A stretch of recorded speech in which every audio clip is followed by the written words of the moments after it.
Hey guys, what is up? Super K-Man Rocks here, and I am here for my NACL week number 6 overview and analysis video here in the summer split. It's time to get into kind of the back half of the split. I know we're a little over halfway done, but we're done with our super weeks. We're back into our 4 series weeks. That means not every single team is going to be playing, and we really have a good idea of where everyone is sitting. We have some teams that are going to be essentially qualifying themselves for the playoffs, not officially, but pretty close to officially. And honestly, we might even see some teams put themselves in some really tough spots moving into the last couple weeks of the split. So I'm excited to go over it. I hope you guys are excited as well. If you're interested in my thoughts on every single week before this, weeks 1 through 5, you can check out the playlist in the iCard. Of course, that playlist is going to have all of those gone over in a very similar style as to what we're doing in today's video, but my preseason predictions were also in there, so if you want to see how right or how wrong I was on certain players or certain teams, go ahead and check that out as well. But today, of course, we're just going to be going over week number 6, same format as usual. I hope you guys are excited because I know I am. If you are new here, what we're going to do in this video is go series by series talking about the advantages and the disadvantages that each team was able to generate. I'll be giving a player of the series and a dud of the series for each series that we cover, and at the end of the video, I will be giving a player of the week and a dud of the week to kind of tie everything into a nice, neat little bow. We will be updating my personal power rankings from number 1 to number 10 at the end of the video, talking about the teams that have either officially qualified for the playoffs or are very close, have qualified in spirit, if you will. So we'll kind of get to all that once we get to the back half of the video, but most of it will be talking about the 4 series that we got here in week number 6. So without further ado, let's jump right into the analysis, and that means starting off with day number 1. And day 1 kicked us off with the best team in the league taking on the worst team in the league, at least for the moment. Dragonsteel taking on AOE Esports, and Dragonsteel does get the job done. 2 of the more dominant games that we've seen all split. Both games 1 and 2 were just absolute slaughters. AOE is really going through something right now. Obviously, they dropped to 0-7 after this series, which is not ideal for them, but even less ideal is the fact that they just can't seem to settle on a roster. They can't seem to settle on a starting 5. You have some people moving around, even from last week. Some of these I think will stick. Some of these I think won't. Cozy, who was brought into the top lane last week. Onat obviously brought into the mid lane last week. They are still here. Cozy, though, role swapping to AD carry. Wixie is out. I don't know if this is long-term, because Barrick is starting in the top lane for this series, but it was just announced like 2 hours ago, as of me filming this video, that Barrick is also out of AOE. He'll play this series, but we'll see. Cozy probably will be playing top lane for this team, but at least for this series, he was playing in the AD carry role. And then, of course, NXI is also out. Wilson is in. Wilson should be familiar to basically anybody who's followed Tier 3 or Collegiate. Obviously, formerly known as Wakao for Winthrop, and then, of course, Trickster back in the day. He is a very experienced jungler at this level. It seems like he is coming in to replace NXI. I could see this individually being an upgrade, but right now this team is in such disarray that it almost doesn't matter, I think, what the individual players are doing. They just don't have the collective talent to be able to go toe-to-toe with a lot of teams in the league, especially someone like Dragonsteel, who has just been essentially untouchable for the entirety of this split so far. They're now sitting at 14-2 in terms of game score, 7-0, undefeated in their series, and they are just rolling. Yuji is going to get yet another player of the series here. He is easily the front runner to win most valuable prospect for the second split in a row right now. I would argue that he's been better this split than he was last split. There were some conversations for me about whether or not Yuji was like the MVP of last split.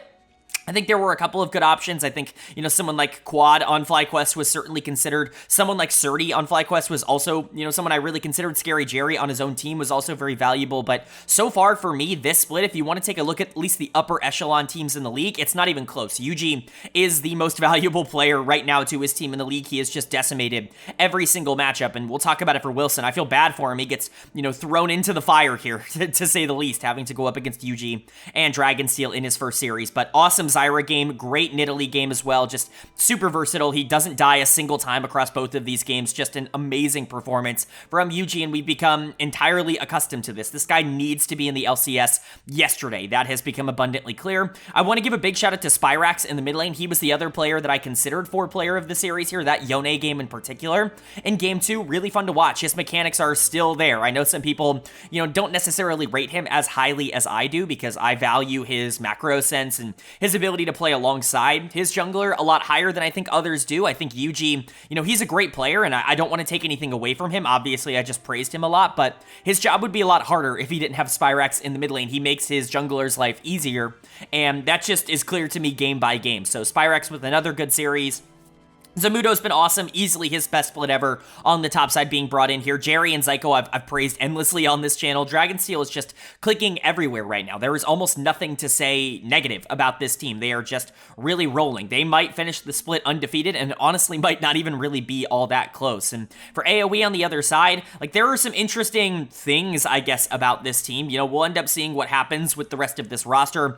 You're keeping Breezy essentially as the only player on this team from the start of the split. I understand that you feel pressured to try and make these decisions and try to make these changes because things weren't working out, and you don't want to get into that relegation tournament, but I think you have unfortunately maybe made your team worse in almost every area just because of the lack of consistency. These guys, I wouldn't imagine, have had a ton of time to scrim and practice together and get used to communicating. I don't think that is something that, really showed through here. They kind of got destroyed, but hopefully things get better for them moving forward. Wilson, unfortunately, is going to get done of the series. Like I said, he really was thrown into the fire in this series, going up against Dragonsteel and Yuji in particular in his first ever series in Tier 2 is really not ideal. The Amumu, the Brand, neither looked good. I thought the Brand game was slightly worse just because he didn't really do anything, was constantly getting caught out in the jungle and just really wasn't in great spots. But, I don't think anybody on this team played well. I consider both members of the bot lane. Cozy really only didn't get it because he is subbing into the AD carry role, and he's never played this position at a competitive level, let alone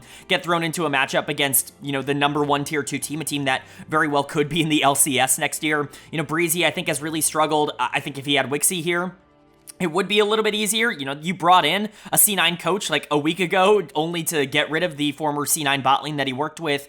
Very strange decision there. Barrack was just whatever on the top side. He's not going to be around for this team in the long run. Onat was fine in the mid lane, but he couldn't really do anything. Spyrax was certainly more active. There's just not really a lot to like about AOE, and I think the roster changes are not encouraging. They are honestly a panic move, and it really concerns me about this org and about the decisions that they're making behind the scenes. It really does feel like they have no idea what they're supposed to be doing and that they've basically just given up on attempting to try and do anything. They're not officially eliminated from the playoffs, but they're about as close as they can get. Like, they have to be essentially perfect over the next few weeks in order for them to even have a chance to not be bottom 2. Sitting at 0-7 after the first 6 weeks is as disastrous as it gets. And for Dragonsteel, it's the opposite. Sitting at 7-0 through the first 6 weeks is perfect. It is everything you could have asked for and then some. This team that was a runner-up in a lot of different circumstances, a runner-up in the NACL last split, a runner-up in the CLOL championships, they have completely turned it around. They do not want to be the runner-up again here, and right now they are on pace to destroy everybody here at the NACL level.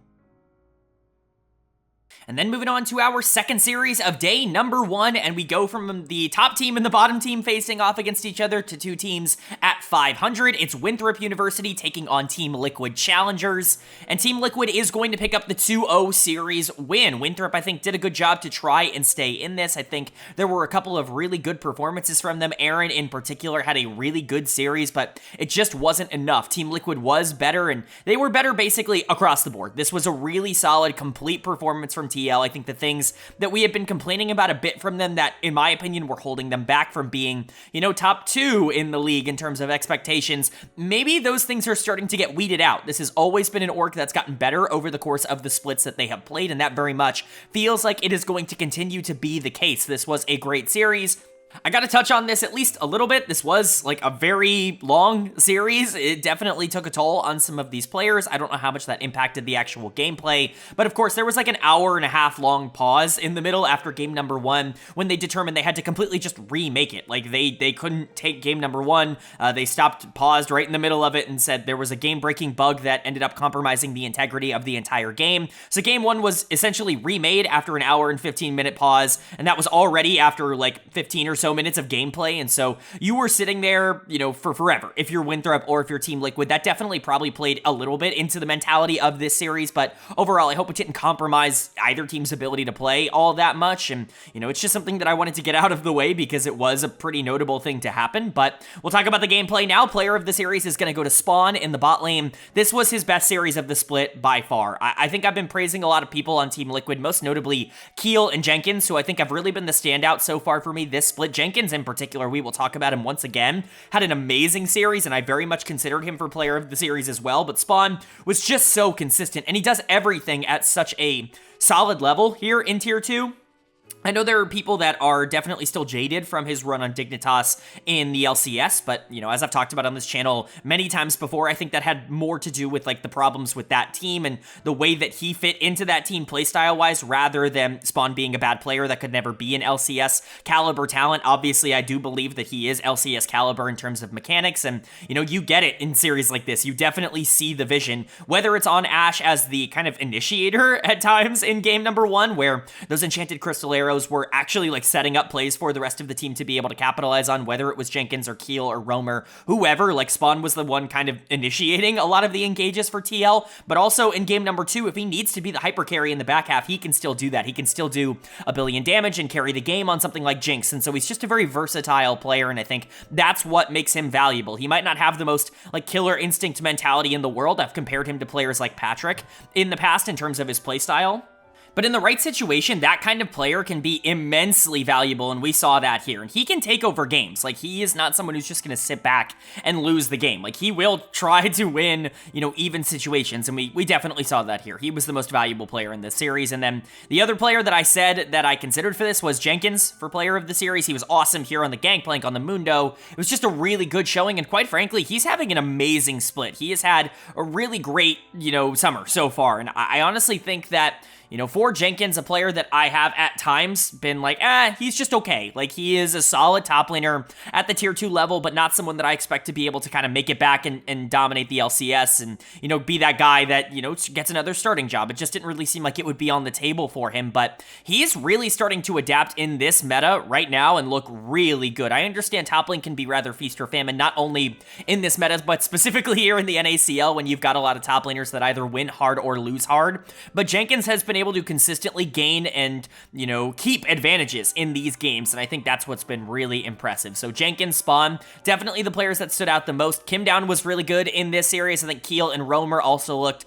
really solid. I don't want to take anything away from them. Team Liquid was definitely the better team in this series, but it was the bot in the top lane that really impressed me the most, I would say. And for Winthrop on the other side, unfortunately, they did try. Like, you know, it was close. They gave it their best effort, but it just wasn't enough. Aaron, like I said, was really good in this series. His positioning is really solid. He never gives up on a fight. He is a really good late game team fighter. That's definitely where he specializes. You can tell that in his game, where his early games can sometimes be a bit passive or just not all that dominant in terms of the 2v2, but once he gets into these 5v5 team fights, he knows exactly where he is supposed to be, and he can keep games alive for a lot longer than, you know, a lot of other players would be able to do. It's just, unfortunately, not enough all of the time. My dud of the series is going to go to Denethor on the top side. I like Denethor. I think he's fine individually as a player. Jenkins is on fire right now. Losing to him is certainly not the worst thing in the world, but this team invested a lot of resources into him in this series, and they just were not paid back out.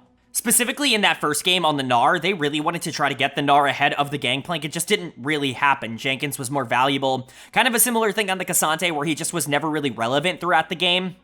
I think there were other options for Dead of the series here, but Denethor was probably the one who stood out the most to me. I think Darkwings and Skytech are definitely the other two that you're going to look at. Skytech just did not have a lot of good engages. He was getting caught out a lot over the course of this series, and honestly, I don't think he's been particularly great over the course of this split, at least in terms of what I expected from him. Aaron has definitely been more impressive out of the bot lane duo here, but hopefully he can turn it around. Darkwings has been pretty good, definitely more hit or miss, but that's just Darkwings individually as a player. Good games you have to take with the bad games, like it just is what it is. And, you know, against Roamer, he's not going to be able to generate the same kind of leads in the 1v1s that he's been able to generate in some of the other series that they've been able to win, even the upsets. And so the Tristana, the Talia, not looking ideal in this series. But Winnie, Aaron, I think they were generally fine, and I think Winthrop is not freaking out about this loss. I don't think they're, like, panicking. I think losing to Team Liquid is totally fine, and TL continues to rise up. I still think they're one of the top 3 teams in the league. I know they've lost some games that they probably shouldn't have lost, but I really believe in this team and the talent right now. I think they're going to rise above what their record is looking like. At the current moment, I think they're a lot closer to being the second best team in the league than they are to being like the 4th or 5th. And so I really believe in them. I think they've gotten better over the course of this year. I think I project them to continue to do so, and they're going to be a team that nobody really wants to run into once we get into the playoffs. And then moving on now to day number 2, our second half of the week, and we've got a very fun matchup in terms of, players playing against their former org. It's CCG Esports taking on Fear x Starforge, and Fear is going to pick up the 2-0 series win. This was anticipated. They are the team that is projected to be better of these two. They're in that cluster fighting it out for a top 2, top 3 spot here in the NACL, but CCG definitely put up a good fight in this series. I think it's clear that this team is pretty solid. It's just unfortunate that the NACL is really strong right now. The top 6 teams in the NACL are all like legitimate top 2 contenders, and Fear is obviously no different. And so a team like CCG that I think in a lot of splits would be a top 5, top 6 team in the league, they just can't crack that because the other teams are just a little bit more talented than they typically are. I think they're going to be just fine. And obviously there was a lot on the line for a couple of these players in this series, not from a, job security perspective, but Shochi, Manui, Trevor, of course, former Fear players, I'm sure, wanted to go and beat their former org, and they unfortunately weren't able to get that done here, but I think they put up, like I said, a good fight. So let's go ahead and talk about it. First of all, there was another substitution here. Chad was out for CCG. Kryra was in here in the jungle. I presume this is going to be a, semi-permanent change for them. I think this is a fine move. Kryra is a player that, I've heard a lot of really good things about. A lot of analysts that I really respect are pretty high on him. I've seen a little bit of Kryra, but not enough to really have like a strong opinion on him individually as a player. I can, talk about it now. What I saw in this series was pretty good. I know he's going to get dead of the series as a little bit of a spoiler, as you can see on the screen, but very encouraging kind of performance. It's just a very difficult situation that he has been thrust into, very similar to what I talked about earlier with Wilson. But let's talk about Fear first and foremost. What a series from a Blaze Olive. He's going to get player of the series, and it wasn't particularly close. He absolutely decimated both of these games. He was by far the most relevant player in this series, and it wasn't, again, particularly close. That Corki game in game number 1 is one of the better mid lane performances we've seen so far this split, and the Azir was also very dominant. Absolutely destroyed the damage charts by the end of the game. He was the most valuable player across this series, and if he's going to be able to play like this, if he's going to continue to ramp up in terms of the skill that he's able to put out, Fear is going to be a terrifying team to have to run into, because it's not like they're lacking for talent in other areas. A really good series by their other two kind of players that have been stepping up, in my opinion, this split so far. XU and Instinct, the players that have kind of grabbed a lot of the attention. XU continues to be incredibly good. I thought he was better on the Sejuani than he was on the Karthus, but, I do think that he is just good in general, a great team fighter, very stable. People have really changed their minds about XU. They were really frustrated when he got kicked off of Dignitas, and now people seem to have turned on him a bit. I think XU's still a really good player, and obviously going into a player who's never played at the tier 2 level before, he had an opportunity here, and I think he took advantage of that. Instinct also continues to just be really good as somebody to capitalize on the advantages that the rest of the team is able to generate. I thought Manui and Trevor were generally really good in this series, and they played really solid, especially in that second game on the Aphelios and the Alistair, and so Instinct and Winsome definitely had their work cut out for them in the 2v2, and I thought they did a really good job of being able to maintain and, push forward. Philip was also really solid. Crimson has been white hot as of late in terms of the 1v1s on the top side. Philip being able to not only survive but be super relevant in some of these late games was really good, but at the end of the day, this series was about ABO in the mid lane. He was definitely the most relevant and the strongest player for Fear, and you got to give him credit for that. And then for CCG on the other side, like I said, they kind of did their part here. I think this was a relatively interesting series for them in terms of the gameplay they offered. Fear, a team that has historically struggled with being clean, continued to struggle with being clean, if we're being honest, and CCG did a good job of taking advantage of those mistakes. Unfortunately, they just didn't have the same kind of talent advantage to win the 5v5s at the end of the game, but I think there was a lot of encouraging signs here. I think Shochi played awesome, specifically in game 1 on the Zeri, was pretty good in game 2 on the Tristana as well. He has been much better over the second half of this split. I think Manui and Trevor were probably the best players on CCG. Manui in particular had a very solid game on the Aphelios. Trevor with a couple of really nice engages. I've been very impressed with how Trevor in particular has been able to bounce back now that he gets to play with some of his former teammates again. Crimson is obviously somebody that I've bragged about quite a bit on this channel. I don't think he had quite as dominant of a series here as he's had in the past couple of weeks, where he's just been awesome in the 1v1s, but he still played well. Unfortunately, Kryra getting subbed into a really difficult series first and foremost is not a great situation for him, and he is gonna get dud of the series for me, but I don't want this to come across like I'm negative on Kryra. I actually think this was a pretty good debut, all things considered, and I think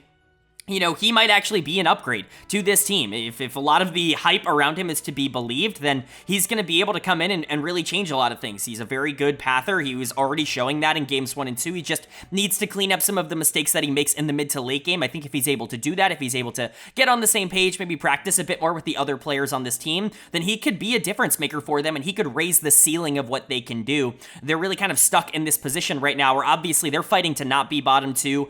I don't think they will be bottom 2. If I had to guess and project, I think this team will be fine. They will end up making playoffs, and, we'll see what they do from there. But, hopefully Kryra can keep that floor high enough where they're not really going to be in too much danger. Like I said, I think Shochi and Trevor have been playing better. Crimson has been playing better. Manui, I think, had one of his better series in a while here in this loss. And I think generally there are a lot of positives for CCG, even if they weren't able to get the W here today. But for Fear, they just kind of continue moving along. The reason this team is below teams like Supernova and Team Liquid is just because I'm a bit concerned about the inconsistencies. They'll make a couple of bad plays every single game, and they're really just not the cleanest team in the world, but so far it hasn't really mattered. 5-2 is going to put them in a really good spot in terms of record right now in the NACL, and there's very likely that they are a top 2 seed or a top 3 seed at the very worst going into the playoffs, and so they're certainly not freaking out, but hopefully this team continues its leveling up that they've done so far this year.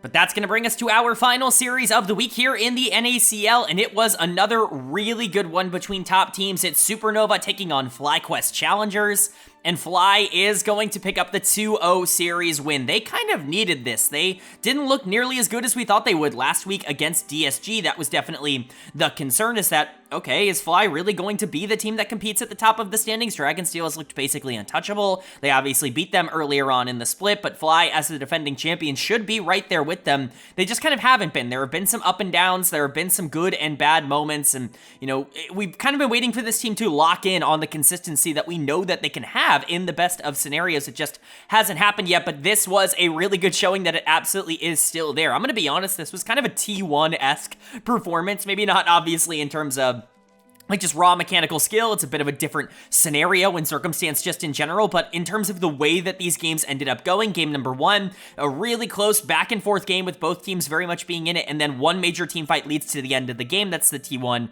experience. And then game number 2, a lot more controlled, figuring out what you want to do more so as the series goes along. It's one of those series where you feel like, oh, Fly was just kind of figuring out what they wanted to do, and the moment they did, they were not going to be stopped, and that's what you want to see out of one of the best teams in the league. For Supernova on the other side, not the worst loss in the world. I think some people are going to sit there and be like, Supernova could have been a bit better in these games, but game 1 is a bit closer than the 23 minutes would indicate. They were pretty back and forth for the beginning part of this series. They just couldn't quite hold on, and then game 2, obviously, a little bit worse, I would say, from Supernova in terms of being able to contest, but there are some things to take away from this for them. For Fly, though, it's everyone. It's all 5. Honestly, everybody had a ridiculously good series. Player of the series for me, though, pretty easily going to go to Chime in the support position. I will say this every single week until hopefully I'm just proven wrong, but the fact that this is going to be his last year in competitive League of Legends is a disgrace to the system as a whole, because he is simply too good to not be playing in the LCS right now. The fact that there are,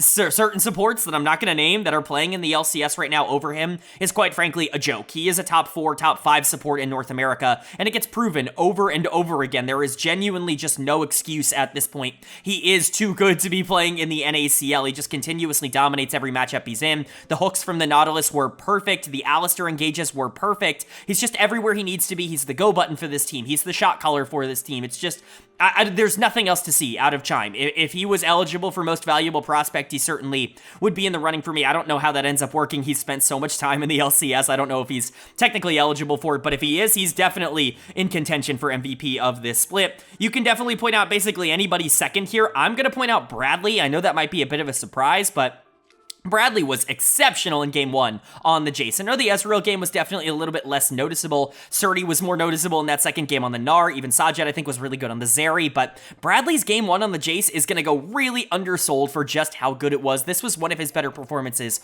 all year long. There has been talk of Bradley comes into the team to replace Quad, and all of a sudden they're not, unanimously the best team. That must make it Bradley's fault. Obviously, I'm not a results-based thinker like that. I think that's a very, lazy way to do analysis, in my opinion. But there is some truth to the idea that Bradley has not been nearly as as dominant as Quad has been, and this team has not necessarily found a more consistent playstyle than what they had in the spring split. I think there is some truth to that. If Bradley is going to be a bit better in the early and in the mid game, then I think that opens up a lot more opportunities and options for FlyQuest, which is what they're looking for. But Surdy, Sajed, they were also excellent. Surdy more so in game 2. Sajed very consistent across both games, even if he didn't really have to do all that much. He was really good at capitalizing on the things that Chime has created for him. Maybe that's why I'm a bit lower on him, but like in terms of me being lower on him, it's like I think he's the number 2 or number 3 AD carry in the NACL and not just the number 1. Like, we're splitting hairs at that point if we're being honest. And then Shaden was also really good. His macro has gotten significantly better over the course of his time here in the NACL. Again, somebody that I would love to see in the LCS for an extended split at some point, but Fly was just awesome across the board. No negatives, no notes to give. They really were that dominant. And for Supernova on the other side, there are some good things to take away from this. I think Toasty had a couple of really nice plays and nice moments. I don't think every single engage that Diamond went for was awful. It just is unfortunate that you ran into a very motivated and very locked-in FlyQuest team because you just got outplayed. You were just outskilled basically across the board. Dead of the series for me is going to go to Lens in the bot lane. His positioning was quite poor here, constantly getting picked off either by Chime engage or by Shaden or Surdy. Just really not the most consistent series of all time for Lens. And, I think he's a good AD carry. I don't know if he's a great AD carry at the tier 2 level just yet, like if he's in that upper echelon of ADCs. And unfortunately, I think this series was another example of that. I do think that Kenvi also just kind of got out jungled. Faisal, after having a really good week last week, was just not really relevant at all in a matchup against Surdy. There was a lot of talk about, these two going head to head, potentially being the 2 best top laners in the region right now. Tenacity, I think, is someone who deserves to be in that conversation as well, or at least, should be. And, Faisal was definitely fighting to be called the number 1 top laner, and just it didn't go his way. Surdy was infinitely better, especially in that second game on the Gnar. Some things that I think Supernova would have done differently if they had the opportunity, but at the end of the day, this isn't some back-breaking, split-ending loss. They were going to be sitting at 500, just below in terms of game score. They're going to be just fine. Like, FlyQuest is one of the toughest teams to end up having to face, and I felt confident not dropping them from number 2 in my power rankings, even after their loss last week to DSG. I feel fine about Supernova, and I feel even better about Fly. I feel very vindicated for keeping this team upwards in the power rankings, and I really would not expect this team to be anything other than a title contender, regardless of how some of their bad series have ended up going. Alright, but that is going to do it for my NACL week number 6 overview and analysis video here in the summer split up on the screen. Now the updated standings after 6 weeks of action. In the NACL, the teams that are highlighted in green, Dragonsteel and Fear at the top of the standings, they have officially qualified for the playoffs. There is no way, shape, or form that they can get bottom 2 at this point, although I think that has become abundantly clear. I think that is probably the case for every team that is above 500, at least from a logic perspective. Things would have to go astronomically wrong for all of them in order to get into that bottom 2, but the only 2 teams that have officially qualified are, of course, Dragonsteel and Fear. But on the screen, you can, of course, see everybody ranked by their current record and their standings. On the right of every single one of these boxes, a couple of things. First, power rank. That's where I personally power rank these teams from number 1 to number 10, and then change is how they have changed from last week to this week. Again, not a lot of changes, not a lot of upsets, really no upsets here in the NACL this week, but I am going to make one change, and that's going to be to move Fear up to number 4, to move Supernova down to number 5. I get that Supernova beat Fear, and that's definitely something that I'm taking into account, but I just trust Fear's roster a bit more in terms of consistency than I do Supernova's right now. I think that there is a lot to like about Supernova individually as a team, and I'm not really, penalizing them too much for their loss to FlyQuest. This isn't really the reason that they're moving down. It's more so just projecting into the future. Who am I more comfortable with, feeling like they could be a top 3 or a top 4 team? I feel more comfortable with that being Fear right now than I do with Supernova. So they're going to move up to 4. Supernova will move down to 5, but no other changes outside of that. The top 3 feel pretty locked to me right now in terms of the order they're in. DSG feels very locked at 6. They can win or lose any series against any team. And then CCG at 7, Winthrop at 8. Perhaps you could flip those. I know a lot of people have them flipped, but I still believe in CCG. I think they played relatively well against Fear, and then bottom 2 do feel, unfortunately, pretty clear, at least until something changes. Blue Otter didn't get a chance to play this week, and so we don't really have a great idea as to whether or not they're going to be moving back into a better direction, but it's been a rough couple of weeks for them. So Those are my power rankings. Let me know what you agree with or disagree with down in the comments section below. Love to hear you guys' thoughts and opinions, but it's time to move on to my player of the week and my dud of the week here in week number 6. Player of the week was super easy. It's going to go to a Blaze Olive. I did not have to think about this very hard. This was one of the more dominant best of 3 performances that we've seen so far this split. He just crushed both games. On the Corki, on the Azir, it didn't really matter. 2 of the better games that we've seen all split from anybody. I felt very easy and confident giving him player of the week in terms of the performances he put out on the Rift. My honorable mentions, my runner-ups, Yuji, he's just kind of permanently in this conversation. Every single week, it feels like I bring his name up either as player of the week or as an honorable mention. And then Chime, FlyQuest absolutely decimated Supernova in that series, especially in that second game, and Chime was the most consistent player. He is clearly the best support in the NACL right now, and like I said, one of the top 4 to 5 supports in all of North America, in my opinion. So very easy choices for honorable mentions, but an even easier choice for player of the week. And then my dud of the week is unfortunately going to go to Wilson, the substitute jungler in here for AOE. I don't want to penalize him too hard. I honestly don't think individually he was in a horrible spot, but just really rough first matchup, having to play into Yuji, having to play into Dragonsteel. You have to play with not only an off-rolled AD carry, but a top laner who just got released, a mid laner who's, new to the team. Like, there's just not a lot of continuity, and Wilson, I think, really suffered from that. I think there were other options, but nobody was truly atrocious in the league this week. We've had a couple of really bad performances in weeks past. I don't think we really had one of those this week, and unfortunately, I think Wilson's individual plays were probably the weakest, but I think a lot of that has to do with AOE being an absolute disaster right now and less to do with Wilson individually being like a bad player or anything like that. I'm interested to see how he plays moving forward, but he is going to get dud of the week for his debut here in week number 6, and a Blaze Olive is going to get player of the week. But let me know if you agree or disagree with that down in the comments section below. If you enjoyed the video, leave a like. It really does mean a lot to me. It lets me know you guys are enjoying the content, and it does help get this video out to a lot more people, which I'm always very appreciative of. If you're new here, hit the subscribe button. We don't only post about the NACL, we post about all 4 of the major regions every single week on here as well. That's the LCS, LEC, LCK, and the LPL every single week. Done and dusted. We're getting really into the thick of things in a lot of the other regions. So if you're interested in a comprehensive overview of everything going on in LoL Esports, this is the place for it. Hit subscribe and hit that bell so you can be notified when those videos do go live. But of course, with all that being said, I hope you all are having a great day. I hope you continue to have a great day, and I will see you all later.